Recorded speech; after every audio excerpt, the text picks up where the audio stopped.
वंदे मातरम साथियों, मैं गिरीश शर्मा उज्जैन मध्य प्रदेश से बीएड चतुर्थ शताब्द के विद्यार्थियों के लिए एक महत्वपूर्ण प्रश्न का हल इस वीडियो के माध्यम से आप तक पहुंचाने का प्रयास किया है। तो आइए देखते हैं अभिक्रमित अनुदेशन के प्रकार।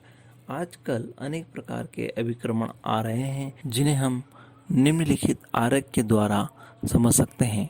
नंबर 1, रेखीय या बाह्य शैली अभिक्रमण। नंबर 2, शाखात्मक अथवा आंतरिक शैली अभिक्रमण। और नंबर 3, मैथेटिक्स अभिक्रमण।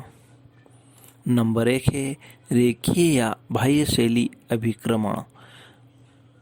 रेखीय अभिक्रम बीएफ स्किनर के सक्रिय अनुबंध अनुक्रिया शिक्षण प्रतिमान पर आधारित है। इसका मुख्य लक्ष्य बालक के व्यवहार में वांछित परिवर्तन लाना है। रेखीय अभिक्रम की आवश्यकता। छात्रों के व्यवहार परिवर्तन के लिए रेखीय अभिक्रम महत्वपूर्ण है। इसका प्रयोग शिक्षण से संबंधित निम्नलिखित समस्याओं के समाधान के लिए किया जाता है। नंबर 1, शिक्षण में छात्रों के प्रस्तुतिकरण पर अधिक बल दिया जाता है, जिससे उनमें क्रियाशीलता की वृद्धि हो पाती है।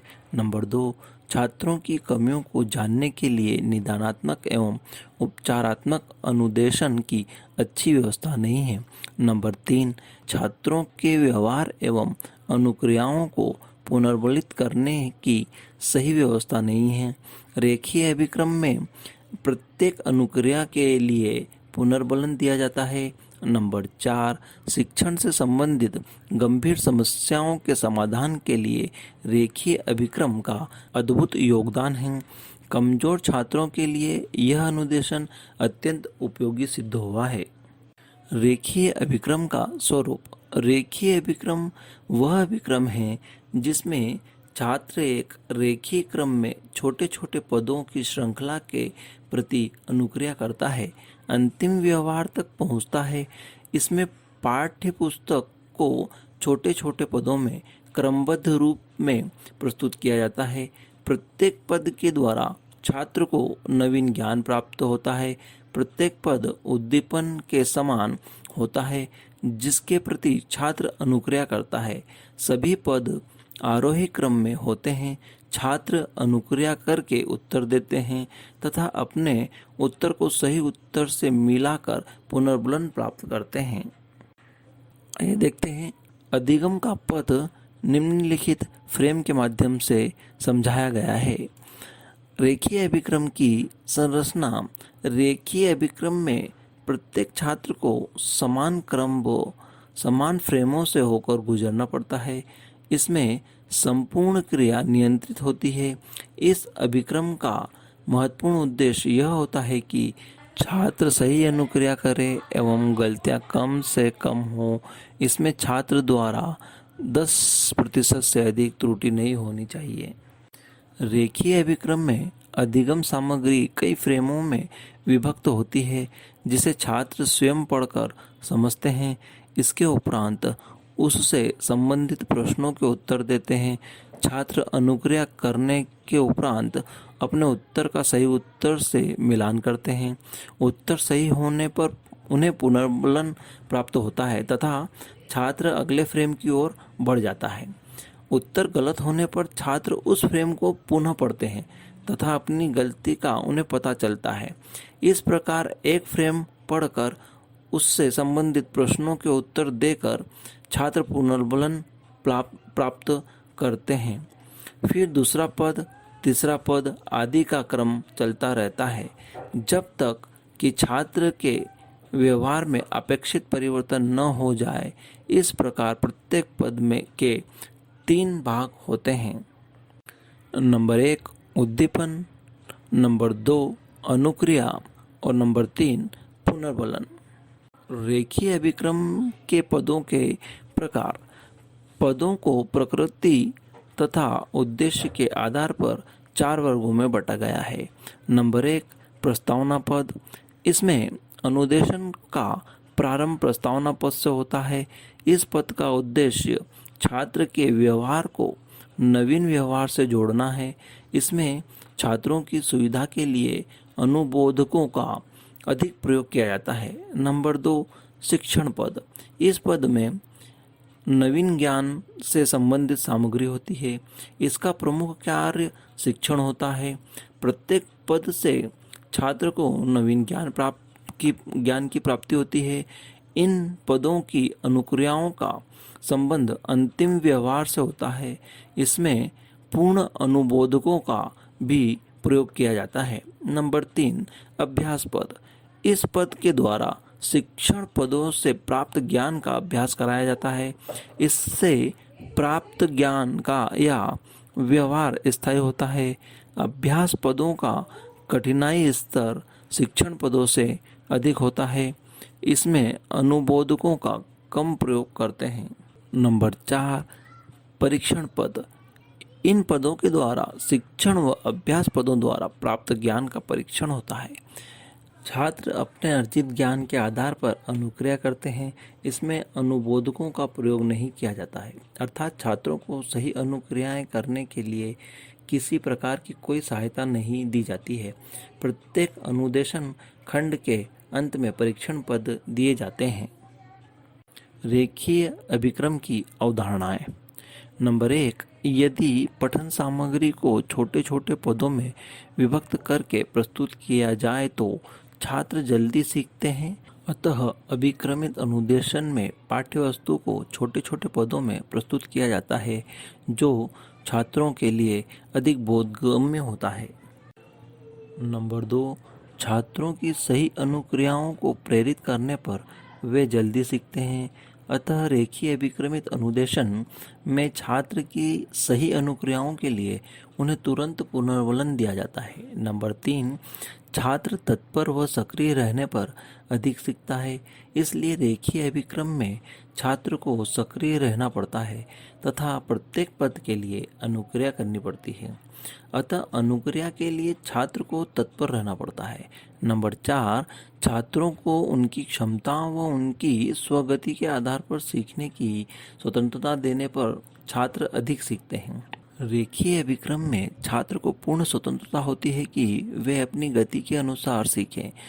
इसमें छात्र की व्यक्तिगत भिन्नता के आधार पर अनुदेशन प्राप्त किया जाता है। नंबर 5, अध्ययन के समय कम गलतियां करने पर छात्र अधिक सीखते हैं।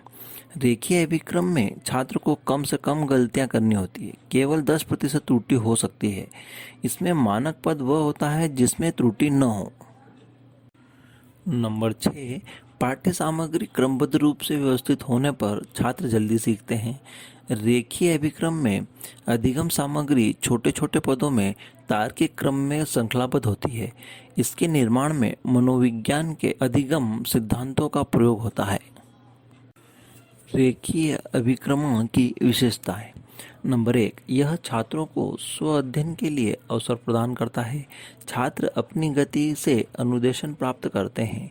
नंबर 2, इसमें छात्र एक रेखीय मार्ग पर छोटे छोटे पदों की श्रृंखला को पार करते हुए अंतिम व्यवहार तक पहुंचते हैं। नंबर 3, इसमें छात्र की सही अनुक्रिया के लिए पृष्ठपोषण दिया जाता है तथा छात्र की अनुक्रिया को पुनर्वलित किया जाता है। नंबर 4, रेखीय अभिक्रमण में अधिगम को सरल बनाने के लिए अनुबोधकों का प्रयोग किया जाता है। नंबर 5, यह एक नियंत्रित अनुदेशन क्रिया है जिसमें अनुक्रिया एवं उसके क्रम पर नियंत्रण रखा जाता है। नंबर 6, रेखीय अभिक्रमण में छात्र सक्रिय एवं तत्पर बने रहते हैं। नंबर 7, इसमें कठिन संप्रत्ययों को भी सरल व मनोवैज्ञानिक ढंग से प्रस्तुत किया जाता है। नंबर 8, इसमें छात्रों की त्रुटि की दर बहुत कम होती है। नंबर 9, परंपरागत शिक्षण की तुलना में यह विधि अधिक प्रभावी है। नंबर 10, कमजोर व औसत छात्रों के लिए रेखीय अभिक्रमण अत्यंत उपयोगी है। छोटी कक्षाओं के लिए रेखीय अभिक्रमण अधिक उपयोगी है। रेखीय अभिक्रमण की सीमाएं। नंबर 1, रेखीय अभिक्रमण के द्वारा केवल ज्ञानात्मक उद्देश्यों को प्राप्त किया जा सकता है। उच्च उद्देश्यों की प्राप्ति संभव नहीं है। नंबर 2, रेखीय अभिक्रमण में प्रत्येक छात्र को अधिगम सामग्री एक समान दी जाती है तथा फ्रेमों की श्रृंखला में आगे बढ़ने का पथ समान होता है। अतः छात्रों की व्यक्तिगत भिन्नताओं का पूरा ध्यान नहीं रखा जा सकता। नंबर 3, छात्र अनुक्रियाएं करने के लिए पूर्ण स्वतंत्र नहीं होते हैं, क्योंकि इसमें अधिगम नियंत्रित परिस्थितियों में होता है। नंबर 4, उपचारात्मक शिक्षण के लिए पठन सामग्री का निर्माण करना कठिन होता है। नंबर 5, प्रतिभाशाली छात्र इसमें कम रुचि लेते हैं। नंबर 6, रेखीय अभिक्रमण के द्वारा छात्रों में रचनात्मकता का विकास नहीं हो पाता है।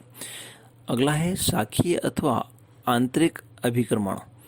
इसमें नॉर्मन ए क्राउडर ने सन 1954 में संयुक्त राज्य अमेरिका में इसका विकास किया। इसमें समस्त अनुक्रियाएं छात्रों के द्वारा की जाती है, अतः इसे आंतरिक अभिक्रमण कहते हैं। इसमें छात्र अपने अपने दिए गए उत्तरों के आधार पर अलग अलग शाखीय पथ अपनाते हुए अंतिम पद तक पहुंचते हैं। रेखीय अभिक्रम की भांति इनका पथ एक नहीं होता है, अतः इसे शाखीय अभिक्रमण कहते हैं। इसमें अनुक्रियाओं पर छात्रों द्वारा नियंत्रण होता है, अतः छात्र अपनी योग्यता के अनुसार अनुक्रिया करते हैं। शाखीय अभिक्रमित अनुदेशन के मूल सिद्धांत। नंबर 1, शाखीय अभिक्रमण में छात्रों की गलत अनुक्रियाएं अधिगम में बाधक नहीं होती है। छात्रों द्वारा त्रुटियां होने पर उन्हें अध्ययन के लिए सही निर्देशन की व्यवस्था अभिक्रमण में होती है। छात्र की कमजोरियों का निदान इसमें संभव है। नंबर 2, इसमें निदान एवं उपचारात्मक शिक्षण को महत्व दिया जाता है, अतः प्रश्नों का मुख्य उद्देश्य परीक्षण नहीं अपितु कमजोरियों व त्रुटियों का निदान करना होता है। नंबर 3, इसमें अधिगम संबंधी प्रतिमान को प्रत्यक्ष रूप में प्रयोग किया जा सकता है। नंबर 4, छात्र ने कितना ज्ञान प्राप्त किया है यह महत्व रखता है। इस प्रकार के अनुदेशन में उत्पादन को प्रक्रिया की अपेक्षा अधिक महत्व दिया जाता है। नंबर 5, शाखीय अनुदेशन में छात्रों को अनुक्रिया करने के लिए कोई अनुबोधन नहीं दिया जाता है। अब देखते हैं शाखीय अनुदेशन की अवधारणाएं। इसमें नंबर 1, किसी पाठ्य पुस्तक को छात्रों के समक्ष संपूर्ण रूप में प्रस्तुत करने में से सुगमता से ग्रहण हो जाती है। नंबर 2, छात्रों के द्वारा की गई त्रुटियां व गलत अनुक्रियाएं अधिगम में बाधक नहीं होती है, अपितु कमजोरियों के निदान में सहायक होती है। नंबर 3, इसमें अनुदेशन के साथ साथ उपचारात्मक शिक्षण की भी व्यवस्था होती है। नंबर 4, बहुआयामी रूप के प्रश्नों में से सही अनुक्रिया को चुनने से छात्रों को संप्रत्यय का बोध आसानी से हो जाता है। नंबर 5, छात्रों की व्यक्तिगत भिन्नताओं के आधार पर सीखने का अवसर देने से अधिगम प्रक्रिया अधिक प्रभावशील हो जाती है। अब देखते हैं शाखीय अभिगम की प्रक्रिया, जिसे हम निम्नलिखित चित्र के द्वारा समझ सकते हैं। शाखीय अनुदेशन का स्वरूप। शाखीय अभिक्रम में फ्रेम का आकार रेखीय अभिक्रम की अपेक्षा बड़ा होता है। छात्र एक एक करके फ्रेमों को पूरा करते हैं। प्रत्येक फ्रेम गृह पृष्ठ के पश्चात वस्तुनिष्ठ प्रश्न होते हैं। छात्र को उनमें से सही उत्तर का चयन करना पड़ता है। यदि छात्र की अनुक्रिया सही होती है तो वह अगले फ्रेम पर पहुंचता है, परंतु यदि अनुक्रिया गलत होती है तो उसे उपचारात्मक अनुदेशन प्रदान किया जाता है। इसके लिए उसे विशेष रूप से तैयार किए गए त्रुटि पृष्ठ पर जाना पड़ता है, जहां उसे उसकी त्रुटि से संबंधित उपचारात्मक अनुदेशन दिया जाता है। छात्र को पुनः गृह पृष्ठ पर जाकर अपनी गलती को सुधारना पड़ता है। यह प्रक्रिया तब तक चलती है जब तक कि छात्र सही अनुक्रिया नहीं करता है। शाखीय अभिक्रम में उपचारात्मक शिक्षण पर अधिक बल दिया जाता है। यह प्रतिभाशाली व ऊंची कक्षा के छात्रों के लिए अधिक उपयोगी है। कमजोर छात्र अंतिम व्यवहार तक देर से पहुंचते हैं। शाखीय अभिक्रम की विशेषताएं। नंबर 1, शाखीय अभिक्रमण में छात्रों की व्यक्तिगत भिन्नताओं के आधार पर उन्हें विभिन्न पदों पर होकर अंतिम पद तक पहुंचने की स्वतंत्रता होती है। नंबर 2, इसमें रेखीय अभिक्रमण की तुलना में प्रत्येक गृह पृष्ठ पर अधिक शिक्षण सामग्री आती है। नंबर 3, इसमें छात्रों को बहुविकल्पीय प्रश्न हल करने पड़ते हैं। नंबर 4, इसमें छात्र द्वारा गलत अनुक्रिया करने पर उसे सुधारने का अवसर दिया जाता है। वह अगले पद तक सही अनुक्रिया करने के उपरांत ही पहुंच सकता है। नंबर 5, इस अभिक्रम में छात्र की रुचि लगातार बनी रहती है। नंबर 6, यह अनुदेशन छात्रों की तार्किक शक्ति के विकास में महत्वपूर्ण भूमिका निभाते हैं। नंबर 7, अभिक्रम में तुरंत पृष्ठपोषण देने की व्यवस्था होती है। नंबर 8, इस अभिक्रम में परंपरागत ट्यूटोरियल विधि पर आधारित है। इसमें उपचारात्मक शिक्षण की व्यवस्था है। नंबर 9, शाखीय अभिक्रम में अनुदेशन का नियंत्रण छात्रों द्वारा ही होता है। नंबर 10, यह छात्र केंद्रित अनुदेशन है। इस अभिक्रिया द्वारा विभेदीकरण क्षमता, सृजनात्मकता, समस्या समाधान एवं तुरंत निर्णय लेने की क्षमता आदि का विकास होता है। इसका प्रयोग पुस्तकों, शिक्षण मशीनों, कंप्यूटर आदि में हो सकते हैं।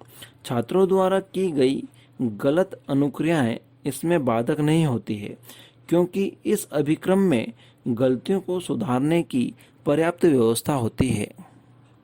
शाखीय अभिक्रम की सीमाएं।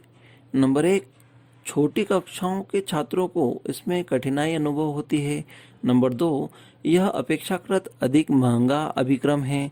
नंबर 3, इसमें संपूर्ण पाठ्य पुस्तक को सम्मिलित करने में कठिनाई होती है। नंबर 4, बहुविकल्पीय प्रश्नों को कई छात्र बिना समझे ही अनुमान के आधार पर उत्तर देते हैं। इससे उनके ज्ञान में वृद्धि नहीं हो पाती है। नंबर 5, इसके निर्माण के लिए कुशल एवं प्रशिक्षित अध्यापकों की आवश्यकता पड़ती है। अब देखते हैं मैथेटिक्स अभिक्रमण। मैथेटिक्स अभिक्रमण का विकास थॉमस एफ गिलबर्ट ने किया था। मैथेटिक्स शब्द की उत्पत्ति यूनानी भाषा के मैथिन से हुई है, जिसका अर्थ है सीखना। मैथेटिक्स में जटिल व्यवहार श्रृंखला के विश्लेषण एवं पुनर्निर्माण के लिए पुनर्बलन सिद्धांत का प्रयोग किया जाता है। इसमें विषय वस्तु का निपुण ज्ञान व कौशल दिखाई देता है। मैथेटिक्स अवरोह श्रृंखला अनुदेशन पर आधारित है। इसमें व्यवहार की निपुणता पर अधिक बल दिया जाता है। इसमें शिक्षण सामग्री का प्रस्तुतिकरण अंतिम पद से प्रारंभ होता है। इसमें शिक्षण सामग्री पदों में विभक्त न होकर अभ्यास के रूप में होती है। इसमें पाठ्यपुस्तक पाठ्यवस्तु एक कड़ी के रूप में होती है, जिसमें अंतिम पद को प्रथम पद के रूप में प्रस्तुत किया जाता है। मैथेटिक्स अभिक्रम का प्रयोग कठिन कौशलों के शिक्षण, व्यवहार में वांछित परिवर्तन एवं विषय वस्तु में पूर्ण निपुणता प्राप्त करने के लिए किया जाता है। इस अभिक्रम की 3 अवस्थाएं होती है। नंबर 1 प्रदर्शन, नंबर 2 अनुभोध और नंबर 3 है उन्मुक्ति। प्रदर्शन की क्रिया में छात्रों के अधिगम व्यवहार को प्रदर्शित किया जाता है। अनुबोध का प्रयोग वांछित व्यवहार की पुनरावृत्ति तथा अधिगम व्यवहार को उत्पन्न करने के लिए किया जाता है और उन्मुक्ति अवस्था में अधिगम व्यवहार के अभ्यास के अवसर उपलब्ध कराए जाते हैं। मैथेटिक्स की विशेषताएं। नंबर 1 इसमें अवरोधी श्रृंखला का प्रयोग किया जाता है। नंबर 2 मैथेटिक्स अभिक्रम का प्रारंभ विषय वस्तु के विस्तृत विश्लेषण से होता है। नंबर 3 इसकी प्रत्येक इकाई को अभ्यास कहा जाता है। नंबर 4 अभ्यास की पूर्णता द्वारा पुनर्बलन प्राप्त होता है। नंबर 5 इसकी संरचना निम्न प्रकार से है। मैथेटिक्स अभिक्रम की क्रियाविधि। नंबर 1 निपुणता के लिए सभी चरणों को छात्रों के समक्ष प्रदर्शन के द्वारा प्रस्तुत किया जाता है। नंबर 2 श्रृंखला के अंतिम पद से अनुदेशन प्रारंभ होता है। नंबर 3 इसके बाद छात्रों के समक्ष निपुणता प्राप्त करने वाले सभी पद प्रस्तुत किए जाते हैं। नंबर 4 इसके पश्चात छात्र को अनुबोधन दिए जाते हैं, जिससे कि वे निपुणता को प्राप्त कर सकें। नंबर 5 इसके उपरांत सारे अभ्यास पदों को छात्रों के सम्मुख प्रस्तुत किया जाता है, जो अंतिम निपुणता पद पहुंचाने में सहायता देते हैं। नंबर 6, छात्रों को अनुबोधन दिए जाते हैं, जिसकी सहायता से वे अनुक्रिया करते हैं, फिर उन्हें निपुणता पद का अभ्यास कराया जाता है। नंबर 7, इसके बाद छात्रों के सम्मुख अंतिम निपुणता पद से ठीक पहले के पद से भी एक पद पूर्व तक ले जाने वाले पदों को प्रस्तुत किया जाता है। नंबर 8, सबसे अंत में पहले पद के लिए अनुक्रिया करनी पड़ती है। छात्र अनुक्रिया करते रहते हैं। इस प्रकार अवरोही क्रम में चलकर निपुणता प्राप्त की जाती है। मैथेटिक्स अभिक्रम की क्रियाविधि प्रदर्शन, अनुबोधक, अनुक्रिया के लिए उन्मुक्ति, इन तीनों पदों को इस रेखा चित्र के द्वारा प्रदर्शित किया जा सकता है। धन्यवाद।